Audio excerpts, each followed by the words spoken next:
This is Open Line.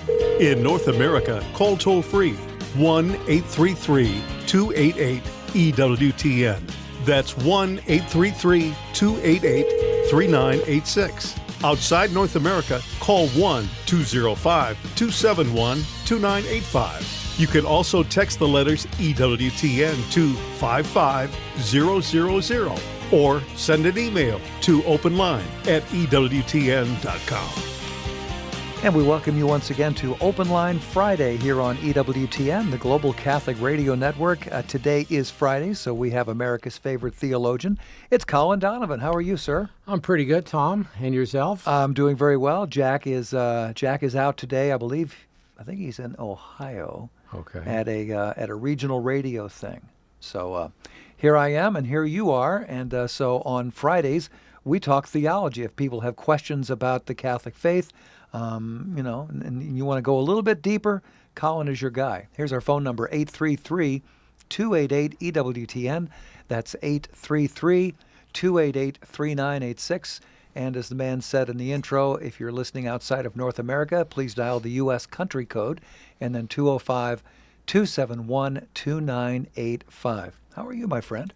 Pretty good. I was just noting when you said that, as the man said in the intro, sometimes those intros are you.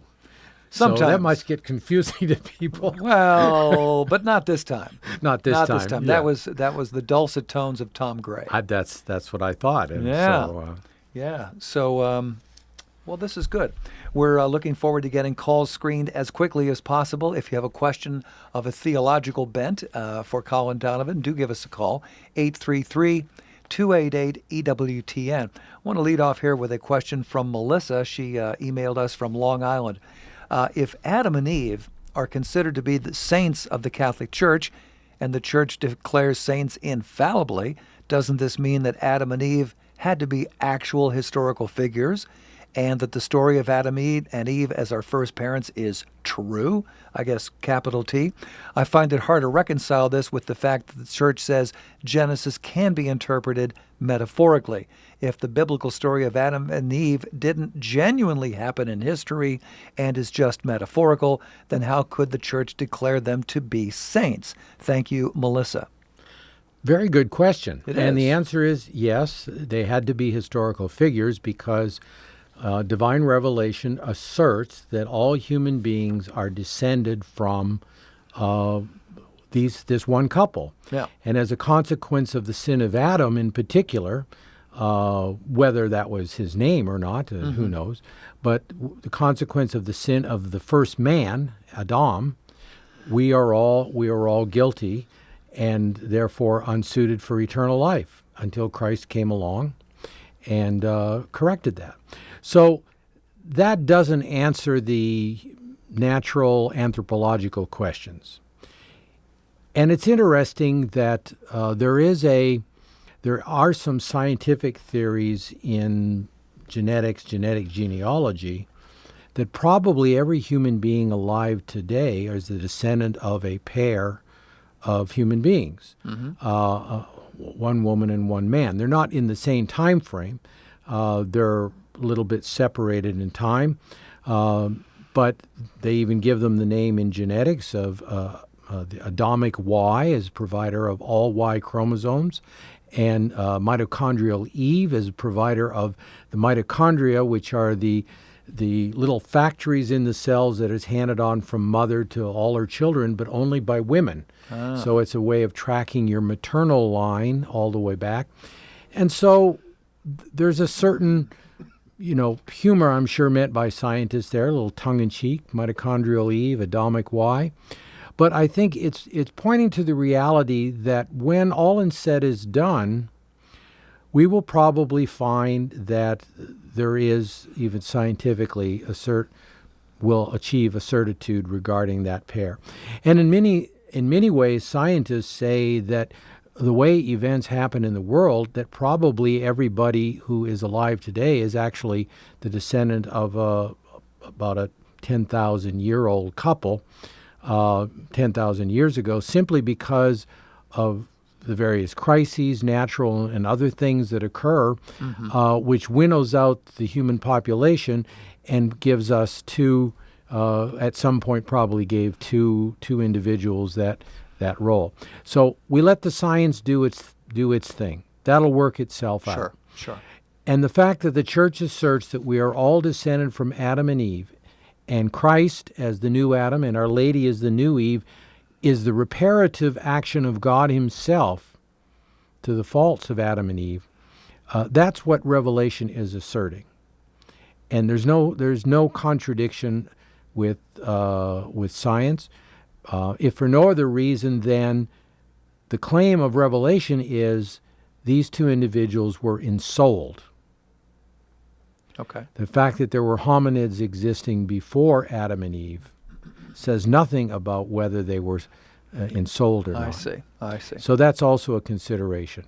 The church is asserting a pair of ensouled human beings who have this gift of the divine life that is asserted in Genesis, and that from them the whole human race has descended. It doesn't address the question of the Denosians or the Neanderthals or any others who came before that. So we'll let science do its work. That's what it's there for. Sounds good. And Melissa, what a great question that was. Thank you so much for sending it to us here at Open Line. And if you'd like to send us an email for a future show, the address is openline@EWTN.com, openline@EWTN.com.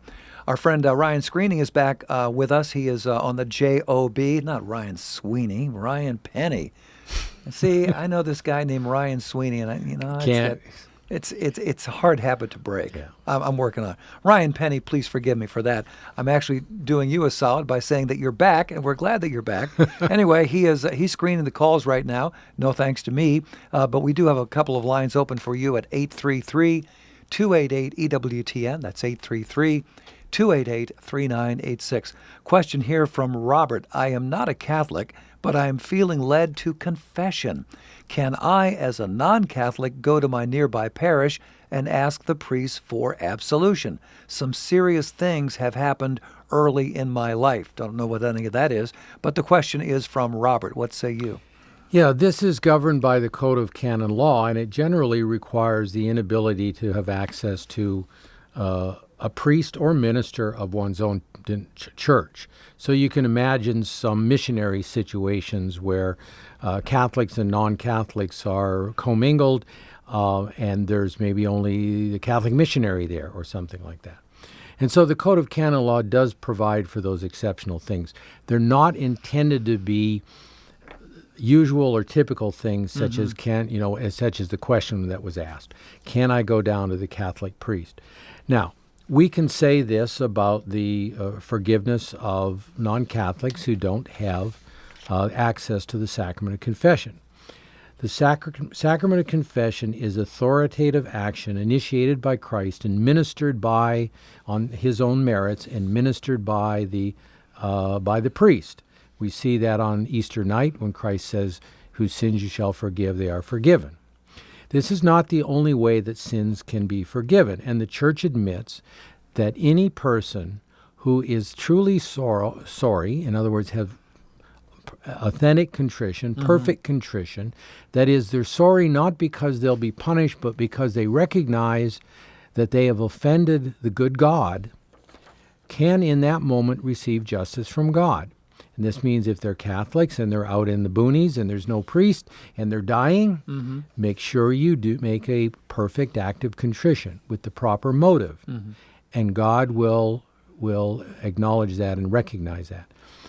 It therefore tacitly admits that non-Catholics are capable of such an act.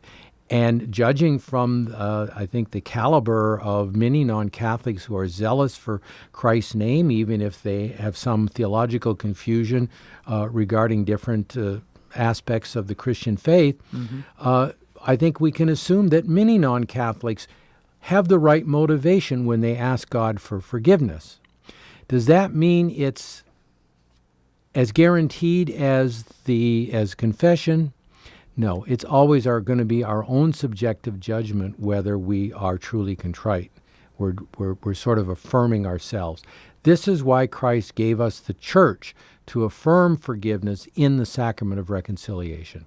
So I would say come on home, and then you can go to confession anytime you want. Absolutely. Robert, thank you so much for your email. I'll give you that address one more time here, but as we're getting ready to go to break, openline@EWTN.com, openline@EWTN.com. Basically sold out phones at the moment, believe it or not, they're all full. When a line does become available, here's the number to call, 833-288-EWTN. That's 833-288-3986. In a moment, we'll be talking with Michael in Mobile, Alabama. Also, Patty in what a great name this is for a town, Gulf Breeze. I can feel it right now, Gulf Breeze, Florida. All right, lots more coming up today here on Open Line Friday with Colin Donovan here on EWTN. Stay with us. Dr. Doctor, featuring doctors Tom McGovern, Chris Stroud, and Andrew Mullally. Catholics, I found that we are always both and, not either or. Medicare for All sounds like an either or. It's either the government or the private sector, but not both. We as Catholics are not saying there is no role for federal government and no role for state government, but just like the both and, it's like Christ is not just God or just man. He's both God and man. Dr. Doctor begins this Saturday at 11 a.m. Eastern on EWTN Radio. Father John Riccardo. The ultimate answer to the question of where I meet Jesus. Because obviously, in imperfect ways, I meet him almost anywhere. I meet him in creation, whether it's the majesty of a sunrise or a sunset. You sense and you see something of the person of God, his majesty, his power, his awe. I can have access to him in ways, in many places and fashions. The fullest place we meet Jesus, the place where you and I on earth most have access to the Father, where we accomplish God's will on earth, are those minutes on Sunday, which so many of us find tedious and somehow see as an obligation. So please God, by the power of his Holy Spirit, he will give us the grace to understand more profoundly what it is that really happens when you and I come to church. The people you know and trust are on EWTN.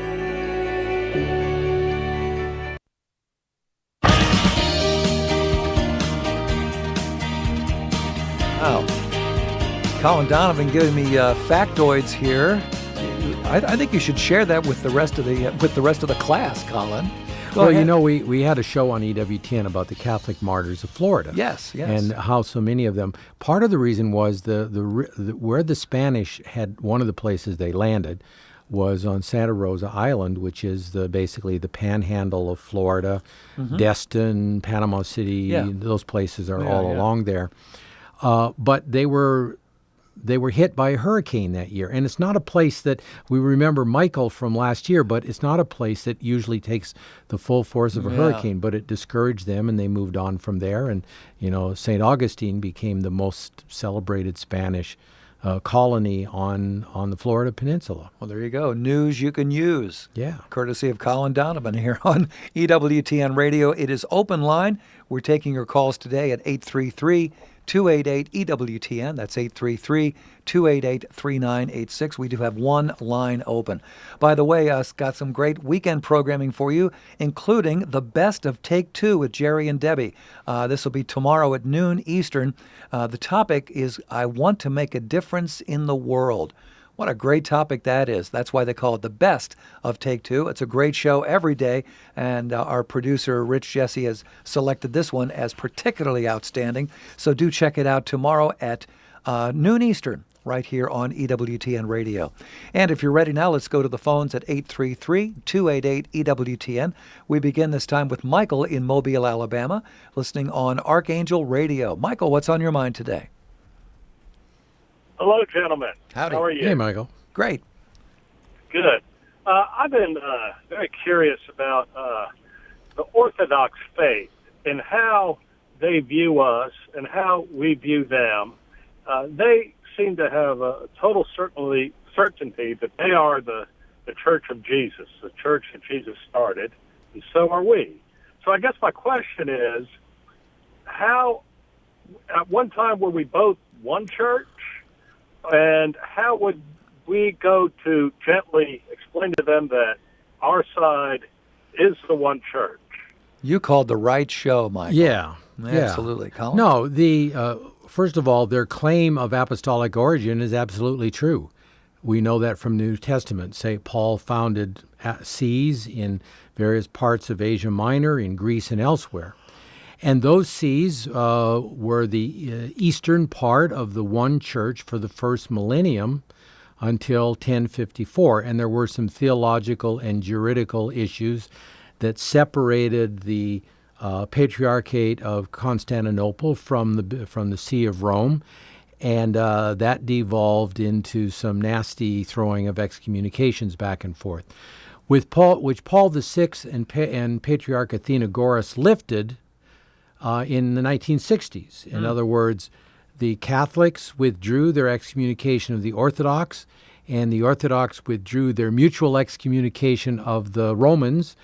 So in a certain sense, we are already in a closer communion because of that. What that means juridically isn't that the Patriarch of Constantinople defers necessarily to the Pope. But there is a true fraternal bond there. We saw that recently we saw it under John Paul II when the remains or the relics or a major portion of St. Andrew, who is the patron of the Orthodox Church, was given back to the Orthodox. It had been in Italy for almost 1,000 years. Another sad event, the sacking of Constantinople by the Crusaders and the bringing back of many of the relics to the West. So that happened, and then recently Francis gave some of the bones of St. Peter to the Orthodox as well. So there is clearly a bond of fraternal communion there, although perhaps not the perfect communion that would be desired. So this is why, although the Orthodox have a different theological approach to the questions in dogmatic issues, they tend not to go into the great theological detail that we've seen in Western theology, which has produced doctrines, say, at the Council of Trent and elsewhere, and in great detail. They often would consider that sort of rationalistic, that the things of the faith are mysteries and therefore should be respected as mysteries and not, delved into in this rationalistic way. The Church, on the other hand, has felt confident that the Bishop of Rome has the magisterium and the Apostolic College, of course, in the councils, to affirm the conclusions of theology, and when it does those are as true as the dogmas of the first millennium. So there are those kinds of differences in approach to theology, but the hierarchy of the East, not just of the Greek Orthodox, the Russian, I think there are a number of little national Orthodox churches in Romania, Bulgaria, Serbia, and other places. That's all recognized by the Catholic Church. As they recognize our hierarchy, our sacraments, they don't tend to admit intercommunion as generously as probably Rome does. But there, again, as I say, there is a good deal of communion, and I'm hoping that maybe not in my lifetime or Tom's, but in the lifetime of some of our listeners at least, we will see full canonical communion between both the Eastern churches and the Western and the Catholic Church. So Michael and all of our listeners should be praying for unity.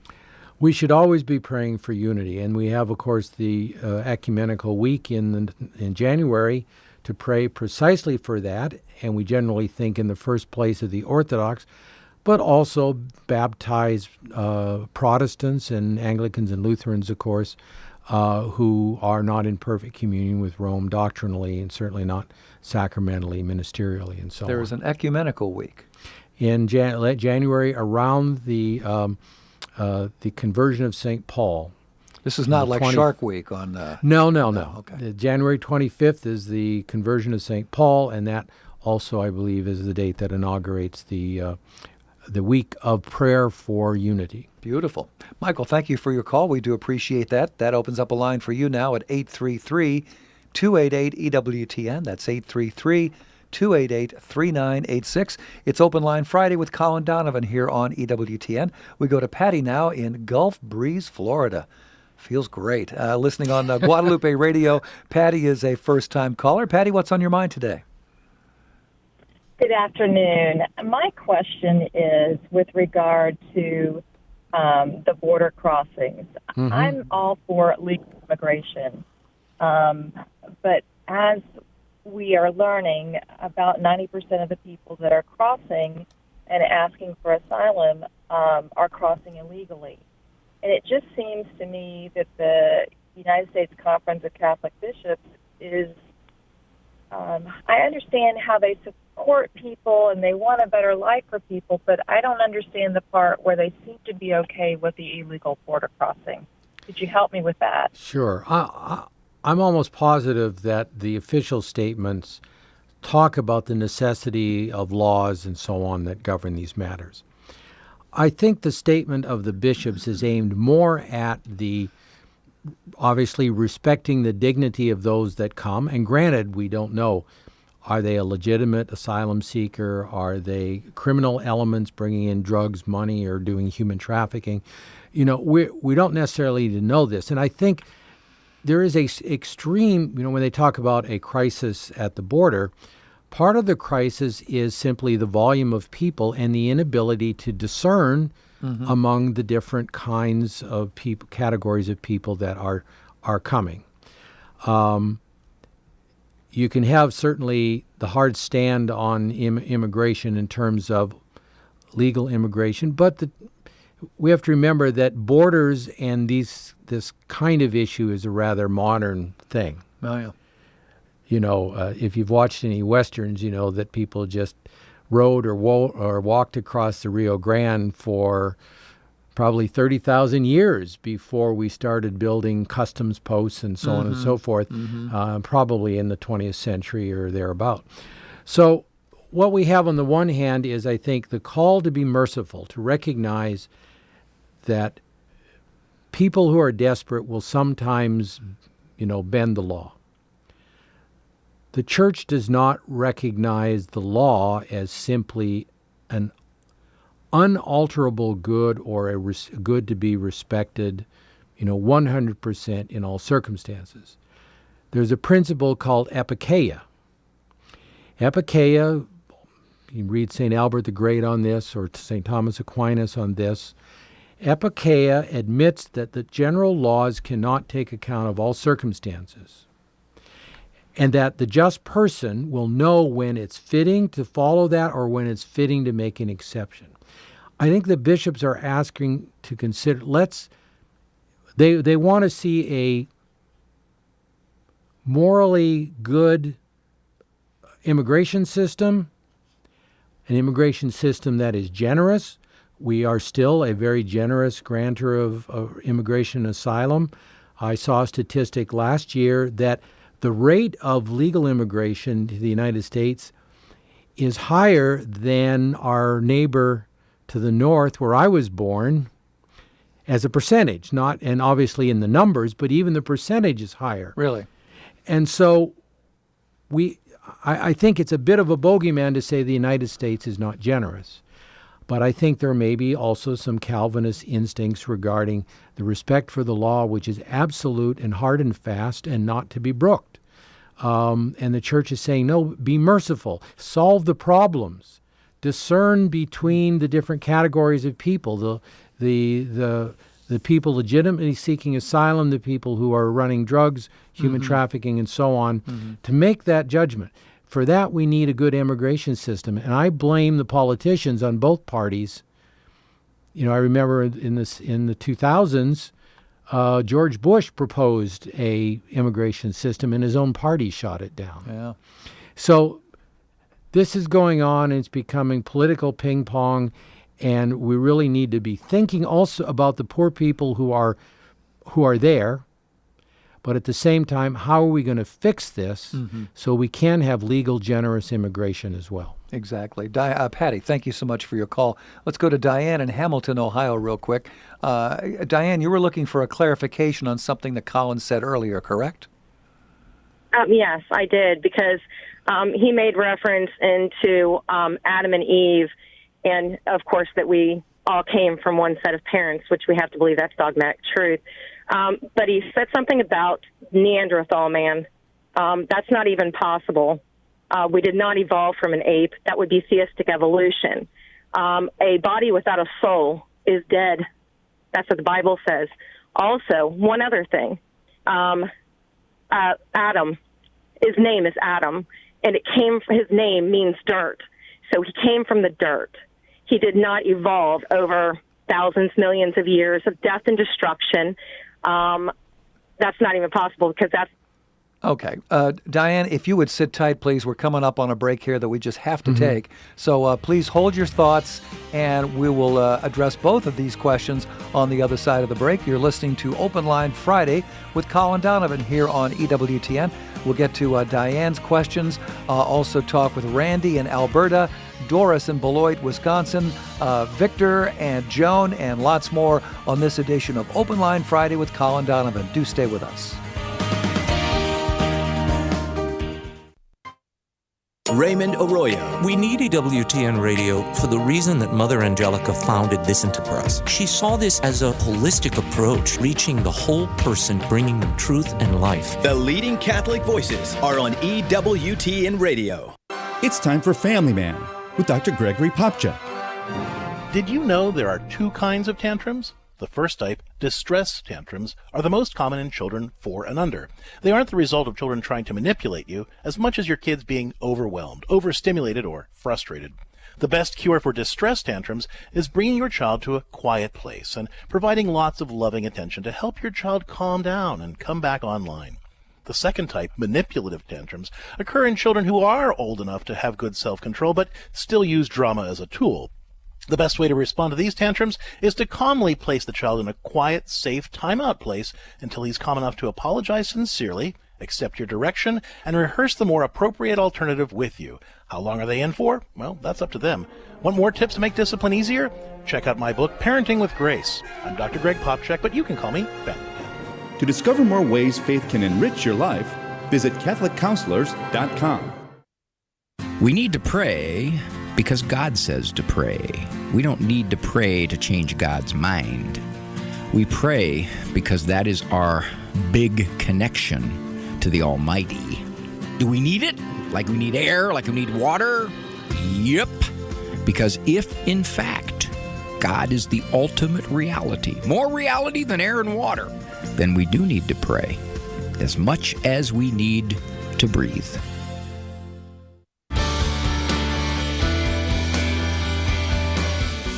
Tomorrow on More to Life, you're making me nervous. Are you feeling stressed, worried, or anxious?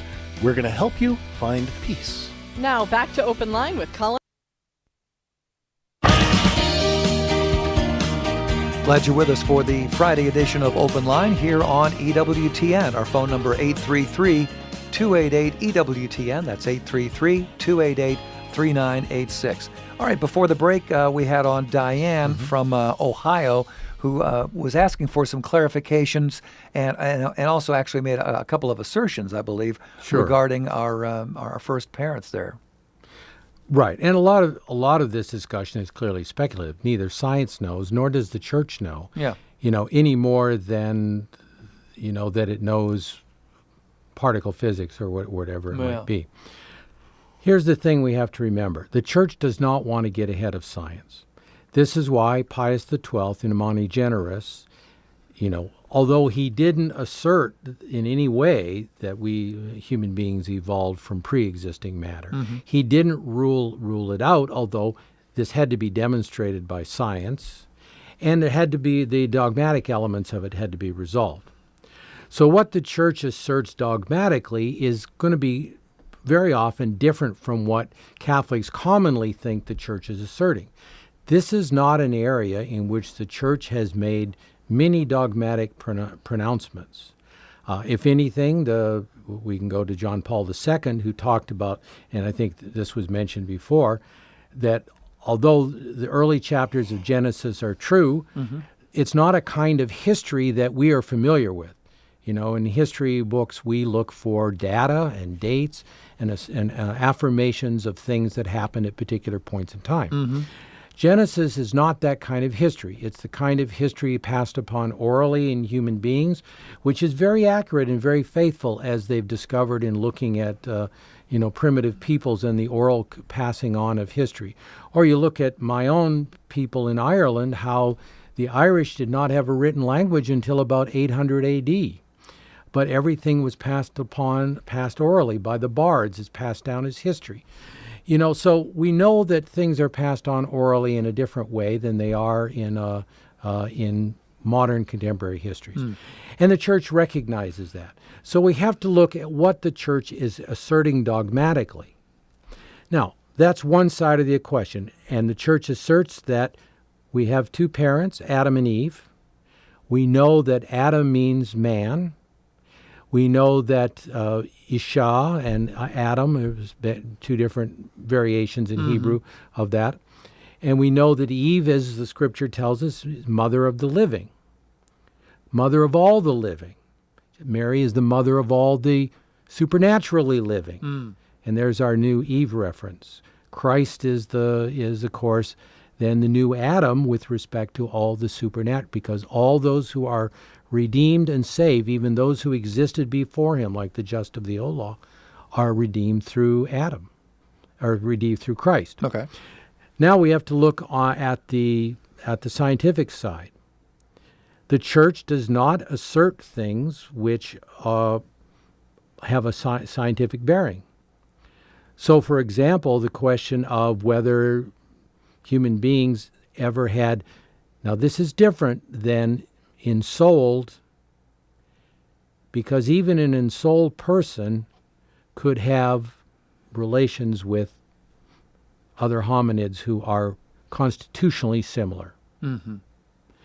So, for instance, in genetics, it's known that 2, 3, 4% of most people alive today, their DNA is coincident with that discovered in Neanderthals. And so, therefore, we have to say that possibility exists. Okay. Now, that could be a coincidence, but it's a question to be proven, not a question to be asserted as actually factually true.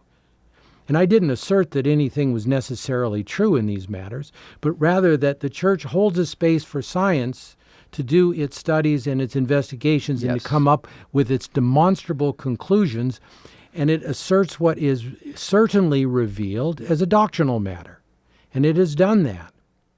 And there's a lot of room in between that. So I think we wait. We don't know the answers to these questions, but we wait and we let the science investigate, and the church continues to assert the dogmatic certainty that we are derived from two first parents. And as Pius XII said, could it be from pre-existing hominids? We don't know that. Okay. And we thank you so much for your call, Diane. And this is Open Line Friday with Colin Donovan here on EWTN. Let's go now to Doris in Beloit, Wisconsin. Hey there, Doris. What's on your mind today? Hi. I received an email newsletter from a pro-life group with which I'm affiliated. And in the course of the person was explaining something about praying, and that it was some Spanish term that I think it means "come Holy Spirit," or it could mean that, but he also said it can mean, to like command God. Is that ever correct for any laity to do?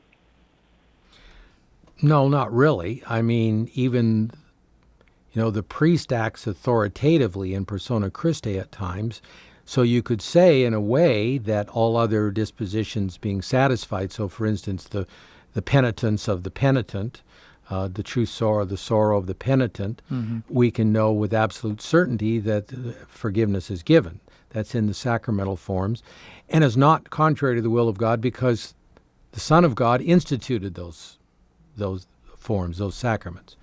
So, but to think that we can command, God, do this, do that, we can plead. Now, many of the saints and many spiritual authors will say, for example, that those who have responsibilities for particular things. So the head of a family, a father in a family, or the mother for that matter, who prays for their children, that gives them a special right to be heard. But it doesn't mean necessarily that their prayer will co-opt the freedom of their children or something like that, or that God will give some grace which is certain to convert that child. So there's always this element of confidence and trust in the will of God without knowing knowing that we can't impose on God's will. Okay. So, yes, in a certain sense, we have individuals who are in authority have a right to pray for their parish, for their diocese, for their children, for their organization, and they would have a certain expectation that God would favor that because of the role that they have with respect to that community of people. But it doesn't amount to commanding God. Okay. Nobody commands God. No. Doris, thank you so much for your call. It is Open Line Friday with Colin Donovan here on EWTN. We go to Joan now. Joan is in Fort Collins, Colorado, listening on Catholic Radio Network. Hello, Joan. What's on your mind today? Hi. Howdy. I'm fine. How are you? Very blessed. What's on your mind today, Joan? Okay. My question is, I've read several of Teresa of Avila's books, and I'm on my third time through what's her name, I guess? St. Faustina. And they keep talking about this prayer of recollection. And I have not found any place that satisfactorily, in plain English, tells me what that means. Okay. Can you do that? I can give my understanding of it. There you go. Probably somebody like Dan Burke and his Avila Institute would be a better source. But I've always understood it in this way. When we separate ourselves from the world, what do? We're trying to recollect. So to go into our inner room where God exists, is to use the scriptural metaphor, this is the kind of recollection which is the beginning of all valid forms of prayer. So when we talk about meditation, we don't mean the rattling off of words. And so, for instance, in praying the rosary, that oral prayer should be accompanied by meditation.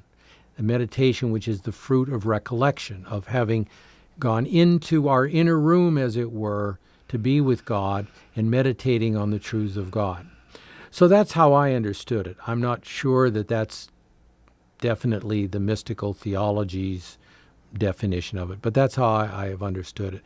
That we must do this in order to pray, and we necessarily then, by doing it, we dispose ourselves for God's gifts of infused contemplation, for example. So it may be that this is similar to what's called acquired contemplation, in that we have a profound insight into the truth, but it's the natural working of our intellect, and it's not infused yet by God, but God can use that as a stepping stone to the infused knowledge which he wishes to give us in true supernatural contemplation. Appreciate your call, Joan. And this is Open Line Friday with Colin Donovan here on EWTN. Let's go now to, looks like Rick in San Antonio, listening on Guadalupe Radio. Rick, what's on your mind today? Hello, sir. Howdy. My question is, why do we have to go to church? Well, I'll use an analogy I've used before. Okay. So you're rushing to work and you walk out into the street and somebody pushes you back on the sidewalk and the car hits them rather than you, and you go, "Oh, thank you so much. What can I do for you? Please say a prayer for me, or pray for me every one day a week." Would we feel constrained, like we have a debt of obligation for that person who saved our life, to pray for them one day a week, to say maybe a decade of the rosary or something? Sure. So how then do we satisfy our obligation to God, who tells us in the Mosaic law to make holy the Sabbath? How do we make holy the Sabbath? Obviously, thanksgiving for our creation. That's what the old law was about, sort of the created covenant, the covenant of recognized the role of creation. The Sabbath was the last day of the week, whereas the Christian Sabbath is the first day of the week because it's resurrection-centered. It's the completion of the passion, death, and resurrection. And this is what we remember. So this is the way that we recall and thank Christ and worship the Father for sending him by one day a week. And it's not too much to ask.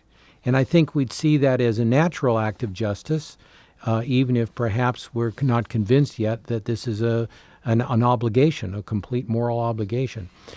Now, for those who are Catholics, the Church makes it a moral obligation because the obligation to Sunday Mass is under penalty of mortal sin. Basically, of saying to God, yeah, okay, but I'm not going to go this Sunday.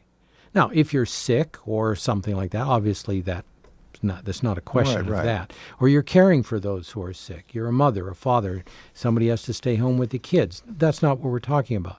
But the person who sort of blows off the Sunday obligation, that's a mortal sin. So it's no different than once a week praying for the guy that spared your life by giving his in front of that speeding car, except this guy saved the life of everybody who has ever lived, supernatural life, if they would only embrace that salvation. Yeah, that's a beautiful analogy. Like that a lot. And we do thank you for your call, Rick. It is Open Line Friday here on EWTN. I want to tell you a little about the Catholic News Agency. If you're not familiar with CNA, the work that they do is first-rate, top-notch, excelente.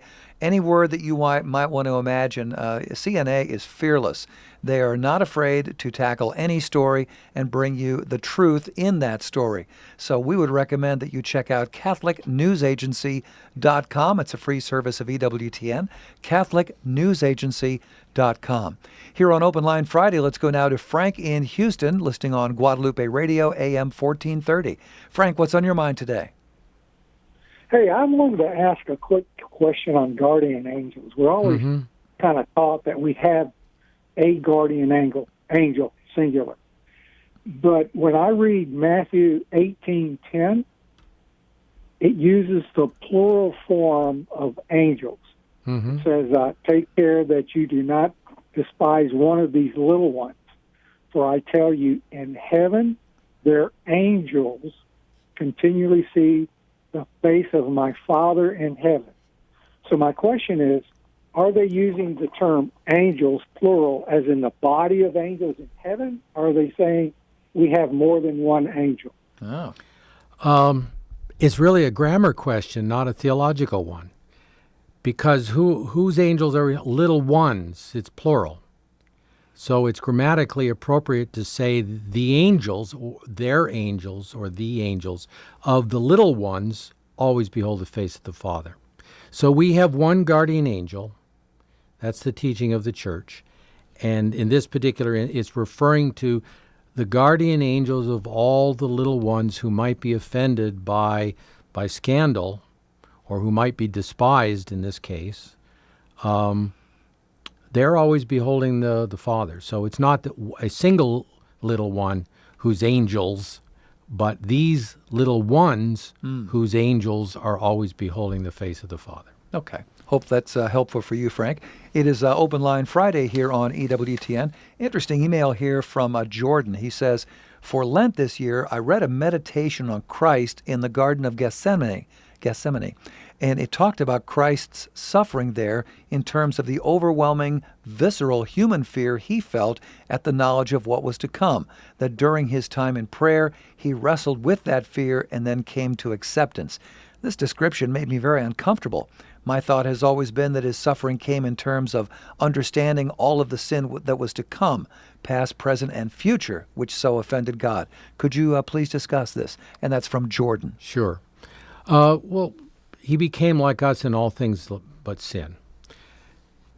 Fear, like anger, is directed to obstacles to the good that one is pursuing. So you think of the circumstance. You're afraid of something because it stands between you and the thing that you want. Now, that could be so simple as your own life, your continuing existence, the guy who points the gun at you. That's a natural thing. It arises from our emotions, from our humanity. And like all reactions of the emotions, it's how we deal with them that where the moral content is. Because the senses do what the senses do, and then the conscience intervenes and corrals that and uses it morally and correctly and rightly. So I think it's all compatible. And that is that Jesus felt this tremendous burden, and the obstacle to satisfying the salvation the Father sent him to was the cross. This is the thing that humanly was death to be feared, but yet which he then embraced and accepted.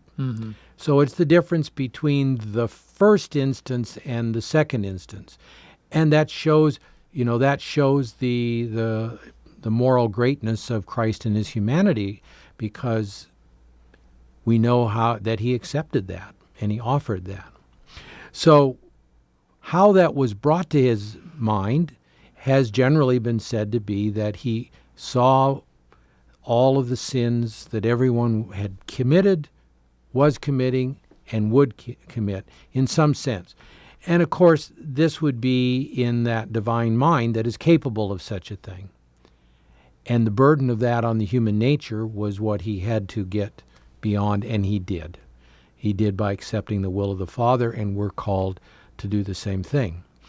And it's something to ask ourselves when we face something that is fearful or burdensome, whether martyrdom or anything else, does the martyr necessarily start singing when that martyrdom is first presented, or when he realizes what he's going to? And the singing from the cross or the bonfire, as historians have reported of many of the early Christian martyrs, that began. So the first human reaction is a natural reaction, and the second one is our moral choice, how we're going to deal with that. And Christ dealt with it perfectly. Yeah, that golden moment where you go, hey, wait a minute, there's something good coming. That's right. I needn't fear death. That's what the martyrs have to. Beautiful thing. Yeah. It is. Jordan, thanks so much for your email. Randy in Edmonton, Alberta, Canada, is listening on Sirius XM right now. He could not stay on the phone, but he did leave a question for us. Randy says, was it morally acceptable for Christians to come to North America and then treat the Native Americans the way that they did by forcing them out of their lands? Well, morally acceptable with regard to immoral acts? Of course not. No. And I think there's clearly a mixture of motives. I think it's documented that Columbus, for example, wanted to extend the faith. That was one element of his motive, to bring the faith. And the missionaries did that, but not necessarily the Spanish with the same Christian zeal. They may have had a zeal for other things, the gold they found, the riches they found, the conquest, the pride of conquest. So I think, like all good acts, they can be destroyed by, or at least very clouded by, the sin of the way they were executed. So there's great fault certainly in the treating of indigenous peoples in the Americas. But that desire to bring the gospel to them, absolutely laudable, and we know that people did. And it's difficult to judge in retrospect the different mentalities of different ages. There are things that people did in the past that we would simply not do today, that represent our sensibilities today on things. Whether it's the persecutions of Protestants by Catholics or Catholics by Protestants, for example, after the Reformation. So it's very easy to impose our modern sensibilities on people who are dead and are behaving according to the culture they were in. But that doesn't mean that things which were known to be wrong, such as slavery, which the popes had long condemned before the age of exploration began, and excommunicated those who did it. That was already in place before the age of exploration. at least to the Western Hemisphere. So people would have known that they were doing what was not according to the gospel. And did you ever see the movie The Mission? I did a number of years ago. Yes, it's quite interesting. Did you like it? I did, but it's, like a lot of those things, it's good. It's not a documentary, right? Right. It's a movie. It's little fiction. Poetic license. A little poetic license. Sure. Okay. Very good. Here's a question now from Dave watching us on YouTube. He says, I find the term Son of Man peculiar. I know it refers to Jesus to be the Son of God through man, but it was used in the Old Testament as well, Psalms and Daniel. So what did it mean to the Hebrews before Christ came along? How did they interpret this phrase, the Son of Man? Well, it was their way, Hebraicism of saying a human being. So you see the Son of Man being referenced in Daniel. Mm-hmm. Well, he's giving it's like a theophany, and yet he's a Son of Man. Mm. And in the New Testament, of course, when very often Jesus would say, as forgiveness of sins, that you may know that the Son of Man forgives, that this human nature is an instrument of redemption and of forgiveness of sins, something he then communicated to the church, is another way of asserting the fact that connection with Daniel and those references in other places, but also the divine and the human together, as we see in Daniel and we certainly see in Christ himself. And as we see in the church, which has divine prerogatives even though they're exercised by weak human beings. Sure. And we have time for one more quick question here, and this one is from Daniel, who just texted us. If we are all children from the 8 members of Noah's family, why are there Jews and Gentiles? Did you get all that? Well, Jews are descendants of Judah. Yes. We could go back to Abraham and to Abraham, Isaac, and Jacob. Mm-hmm. Now you're dealing with the Israelites. So there were people existing before that. Okay. Yeah. Again, we don't know the time frames. Yeah.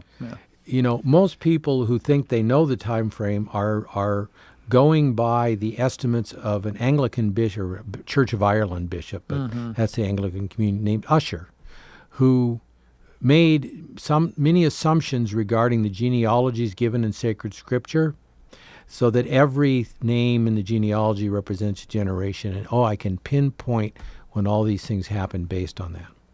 But we know from the genealogy of Christ alone that there was a symbolic character to that, and that not everybody who is one of his ancestors among the kings of Israel is mentioned in those lists, or among this, those would be the antecedents of Joseph. Mm-hmm. So that's simply based on assumptions.